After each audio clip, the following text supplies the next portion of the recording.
Burnout didn't just happen to women, and menopause didn't suddenly become a problem. They were both engineered into invisibility and then monetized once they became impossible to ignore. If you're a woman over 40 feeling exhausted, foggy, inflamed, emotionally flat, and quietly furious, get that this has been manufactured. And someone's making a damn lot of money from keeping you thinking that you're the problem. Let's stop pretending otherwise, really seriously. Burnout's often framed as an individual resilience issue, like we're too sensitive, we're too busy, we've got poor boundaries, we've got bad self-care. That framing is convenient because it protects the system that's making a shitload of money off us. And menopause, for decades, menopause was ignored and now it's trending. Why? Not because women are being honored, no, because menopausal women are finally visible enough to monetize. Oh, the story they tell is your hormones are failing you, your body's breaking down, you need fixing. But menopause isn't the root of the cause of women's distress. It's the collision point. Because menopause arrives at the exact moment that women are carrying their peak career responsibility, their aging parents, their teen or adult children, their long-term emotional load, years and often decades of unprocessed stress. And by the time the hormones shift, the nervous system is already fried. And menopause doesn't cause burnout, it exposes it. And the industry response doesn't want the truth. Why? Because you can't sell a supplement for a systemic overload. So let's talk about it for a moment. Women didn't suddenly lose stamina. The system learned how far it could stretch us without outright collapse. The modern work culture quietly relies on women's unpaid emotional labor, women's adaptability under pressure, our capacity to just cope, our ability to absorb stress without complaint, and women carrying the logistics, the emotions, and the memory of the household all at once. And when that capacity finally breaks, the same system sells us the solution. Haven't you just thought that's a bit sus? Burnout coaching, productivity apps, mindfulness subscriptions, hormone fixes, biohacks, supplements, 5-step morning routines designed for women who don't have the support staff. I get it. I've worked out in the burnout arena for more than 3 decades. When I was in my 20s, I worked in the pharmacy industry. You'd think the bloody health pharmacy industry would be good. No, there was nothing healthy, physically, emotionally, or mentally about working in that industry, especially in the 1980s when I burned out. There was a naturopath who helped me get back on track.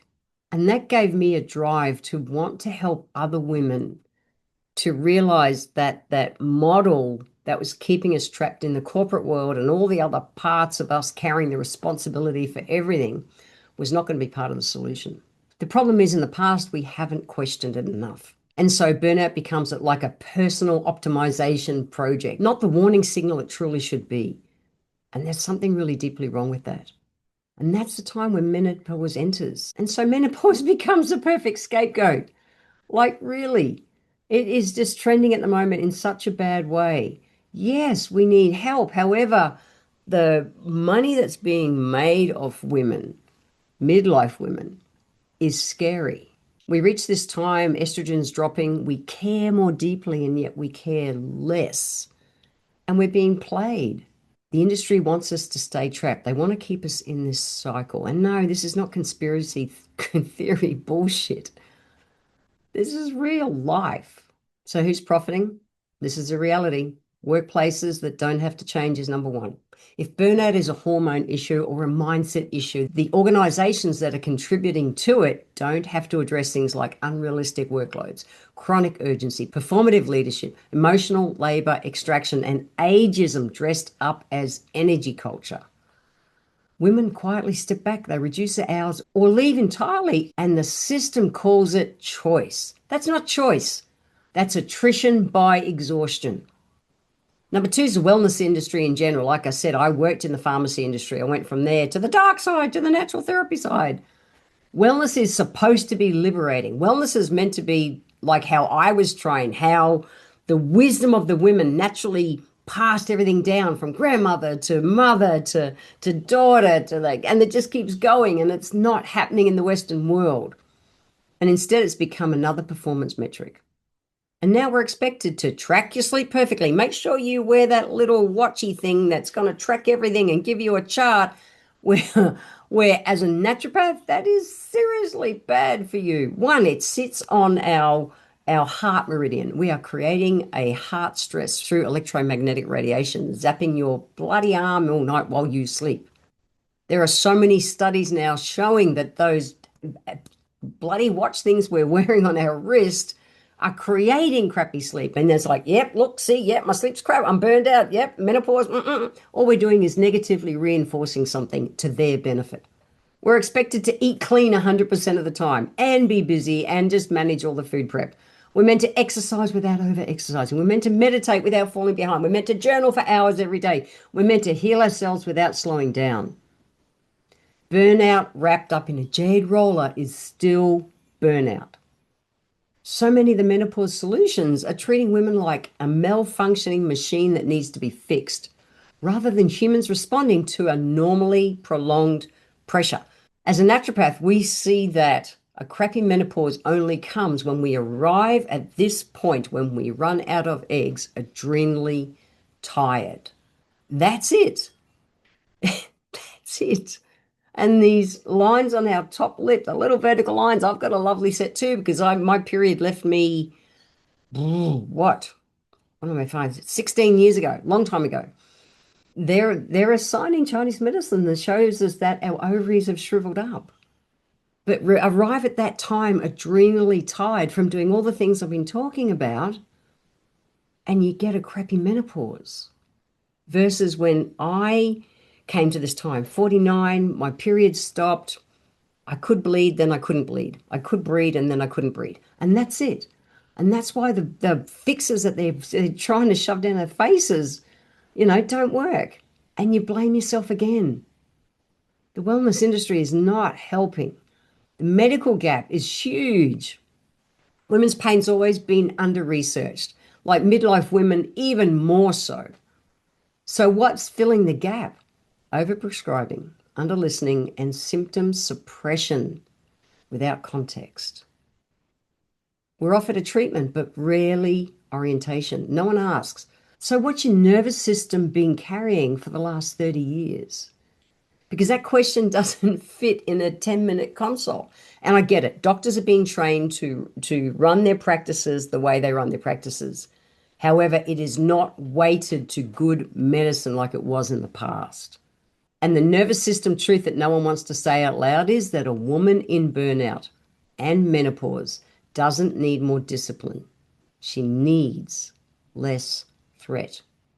When our nervous system's been in survival mode for decades, cortisol overrides everything. Blood sugar becomes unstable. Our sleep fragments. Inflammation rises, weight clings on as protection, and motivation disappears from overload. And it isn't pathology. It's the body doing exactly what it's been designed to do to try and protect us. But our culture doesn't reward regulation. It rewards endurance. Come on, you can do it. Keep going. So women keep pushing until the body goes, enough. And I reached that age in my mid-20s. I got myself back on track. And so my menopause was easy. I get that it's not for every woman, which is why I do what I do. Midlife women are especially dangerous to that status quo. And here's the part that we really don't talk about, that a regulated, rested, self-trusting woman, midlife woman, is hard to exploit. Ugh, this is huge.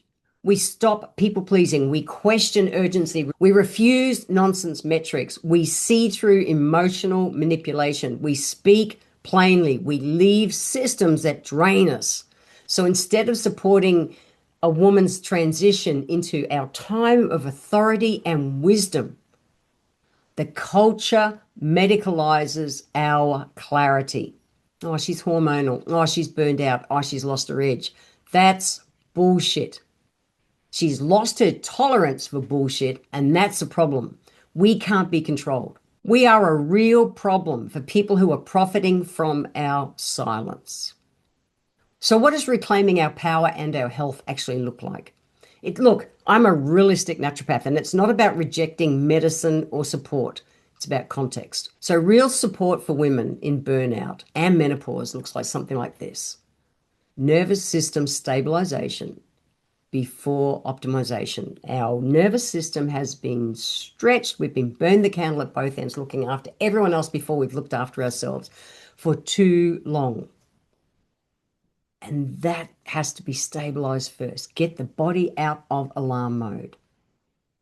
Fewer demands, not better planners. Strength without punishment. Oh, it's huge. Rest without guilt. Everything without guilt. Authority without apology, and wisdom to stand in our wisdom. It looks like teaching women how to read their bodies, how to listen to their intuition. That's what's naturally trying to come through. And it's not that we've got problems and we're broken. We need to listen to our body. Burnout is not a badge of honor. It's crazy in the West that it's presented as that. And menopause is not a defect. Our body is meant to transition through menopause easily, like it does in so many non-Western cultures. And any system that's profiting from keeping women exhausted deserves to be questioned. The question we need to ask more often is not what's wrong with me, but who's benefiting from me staying tired?